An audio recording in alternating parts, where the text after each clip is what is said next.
ఒక్కసారి కొమ్మూరి గోల్డ్ కి కాల్ చేయండి. తాకట్లో ఉన్న మీ బంగారాన్ని విడిపించి మార్కెట్ ప్రైస్ కి వాళ్ళు కొనుక్కుని మిగతా డబ్బులు మీకు ఇచ్చేస్తారు. అందరికీ నమస్కారం. పెద్ద దస్తగిరి మరణం. దస్తగిరి అని పేరు గుర్తురాగానే మనకి ఎవరు గుర్తొస్తారు?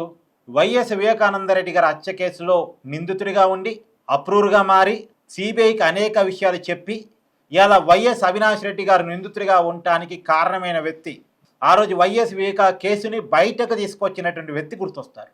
ఇప్పుడు దస్తగిరి అంటే పెద్ద దస్తగిరి గుర్తొచ్చే పరిస్థితి. జగన్మోహన్ రెడ్డి గారికి నచ్చని ఒకే ఒక్క పేరు మేబీ దస్తగిరి కావచ్చేమో అన్నట్టుగా ఉంది పరిస్థితి. ఇప్పుడు కడప జిల్లాలో పెద్ద దస్తగిరి మరణం ఒక వివాదంగా మారింది. ఎవరి పెద్ద దస్తగిరి? వైసీపీకి సంబంధించినటువంటి ఒక సామాన్య కార్యకర్త, వైసీపీ నాయకుల యొక్క భూ లావాదేవీలు చూసేటువంటి వ్యక్తి. ఓ రకంగా చెప్పాలంటే వైసీపీ నాయకుల బినామీ అట. అయితే భూ తగాదాల్లో, భూ పంచాయతీల్లో వచ్చినటువంటి వివాదాల కారణంగా, మనస్పర్ధల కారణంగా ఈ పెద్ద దస్తగిరిని చంపేశారు అనేది ఇప్పుడు పోలీసు విచారణ జరుగుతూ ఉంది. అయితే పెద్ద దస్తగిరి మరణించిన రోజు, చంపబడ్డ రోజు సాక్షి పేపర్లో ఒక వార్త వచ్చింది. గంజాయి బ్యాచ్ వైసీపీ కార్యకర్తని చంపుతా ఉంటే ప్రభుత్వము, పోలీసులు నిమ్మకున్నారు. గంజాయి బ్యాచ్ వీరంగం కడప జిల్లాలో కొనసాగింది అని రాశారు. తర్వాత పోలీసుల మీద చెడ్డ పేరు వస్తున్నారు. పోలీసులు గట్టిగానే సీరియస్గా తీసుకొని ఎంక్వైరీ చేశారు. ఎవరు ఈ గంజాయి బ్యాచ్ అని. ఎవరా గంజాయి బ్యాచ్ అని ఎంక్వైరీ చేస్తే వైసీపీ బ్యాచ్ తేలింది. అంటే చూడండి, అంటే వాళ్ళే చంపేసి వాళ్ళ పేపర్లో గంజాయి బ్యాచ్ చంపేశారని వార్త రాసుకున్నాను.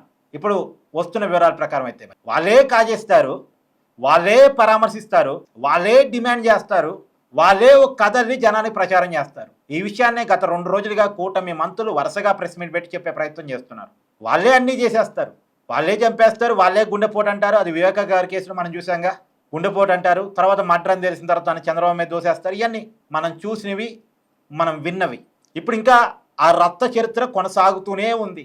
ఎంత దారుణం, ఎంత దుర్మార్గం, ఎంత మోసం, ఎంత కుట్ర. ఇది మళ్ళీ ప్రజాస్వామ్యంలో పార్టీగా ముందుకెళ్తా ఉంది.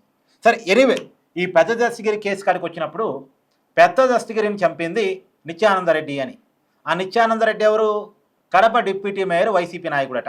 ఇతనే చంపేరాడు అనేటువంటిది ఇప్పుడు పోలీసులు చేస్తున్న ప్రధానమైన ఆరోపణ. నిందితుడిగా ఈ కేసులో ఉన్నారు. ఎందుకు చెప్పాల్సి వచ్చింది అన్నకాడ పెద్ద దస్తగిరి ఇంట్లో సోదాలు నిర్వహించారు. ఎవరైతే చనిపోయాడో బాధితుడు, అతని ఇంట్లో సోదాలు నిర్వహించారు. సోదాలు నిర్వహిస్తే 100 కోట్ల విలువైన డాక్యుమెంట్స్ దొరికాయట. ఆ 100 కోట్ల విలువైన డాక్యుమెంట్స్ చెక్ చేస్తే దాంట్లో జగన్మోహన్ రెడ్డి గారి బంధువు పేరు, వైసీపీకి 2 సార్లు ఎమ్మెల్యేగా చేసినటువంటి అతని పేరు ఉందంట.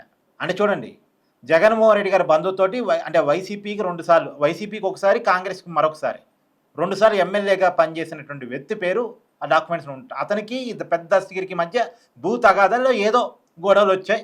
ఆ గొడవల కారణంగా నిత్యానందరెడ్డి చేత పెద్ద దస్తగిరిని చంపించారు అనేటువంటిది ఇప్పుడు పోలీసుల యొక్క ఆరోపణ కావచ్చు, వాళ్ళ ఎంక్వైరీలో ముందుకెళ్తున్నటువంటి విషయం. చూడండి ఎంత దారుణం అండి. ఈ పెద్ద దస్తగిరి బీసీ బిడ్డ, వైసీపీ కార్యకర్తే.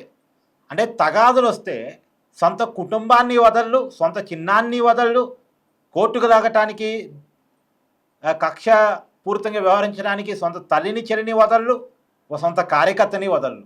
వాళ్ళకి డబ్బు, అధికారం మాత్రమే ముఖ్యం. మన, తన అనేటువంటి భేదం కూడా ఉండదా? ఇప్పుడు అందరూ ఆశ్చర్యపోతున్నారు. అయితే ఎవరైనా సొంత కార్యకర్తని గుండెల్లో పెట్టుకొని చూసుకునే నాయకుడు ఉంటారు తప్ప సొంత కార్యకర్తని కూడా లేపేయటానికి వెనకాడని మనసత్వాలా? అంటే వైసీపీ కార్యకర్తలు కూడా ఇప్పుడు ఆలోచించుకోవాల్సిన పరిస్థితి. ఎవరి కోసం జెండాలు మోస్తున్నాం, ఎవరిని నెత్తి మీద పెట్టుకుని ఊరేగిస్తున్నాం, ఎవరికి నాయకుడిగా వాళ్ళకి జిందాబాదులు కొడుతున్నాం అని వైసీపీ కార్యకర్తలు కూడా ఆలోచించుకోవాల్సిన పరిస్థితిలో పడ్డారు. ఎంత దుర్మార్గం, ఎంత దురదృష్టకరం. ఏదేమైనా భూ వివాదాల కారణంగా వచ్చిన తగాదాల్లో నుంచి పెద్ద దస్తగిరి మరణం జరిగింది అనేటువంటిది ఇప్పుడు బయటకు వస్తున్న విషయం. అది కూడా సొంత పార్టీ కార్యకర్త. ఇప్పుడు నేను ఒక్క విషయం చెప్తానండి.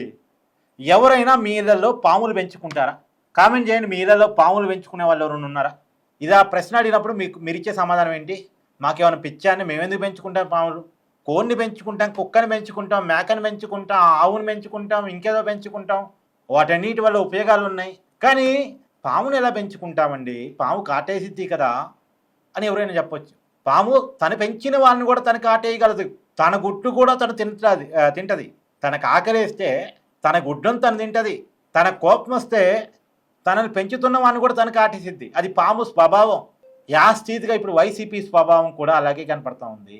తన కార్యకర్తలను కూడా తను చంపేసుకోవటం, తన ఇంట్లో వాళ్ళని కూడా తను కక్ష సాధింపు వ్యవహారాలతో ఇబ్బంది పెట్టడం. ఇప్పుడు సేమ్ వైసీపీ స్వభావం ఇలాగే కనపడతా ఉంది. త్రాచిపామును పోలినటువంటి స్వభావం కనపడతా ఉంది. మీ కామెంట్ని జత చేయండి. Thank you.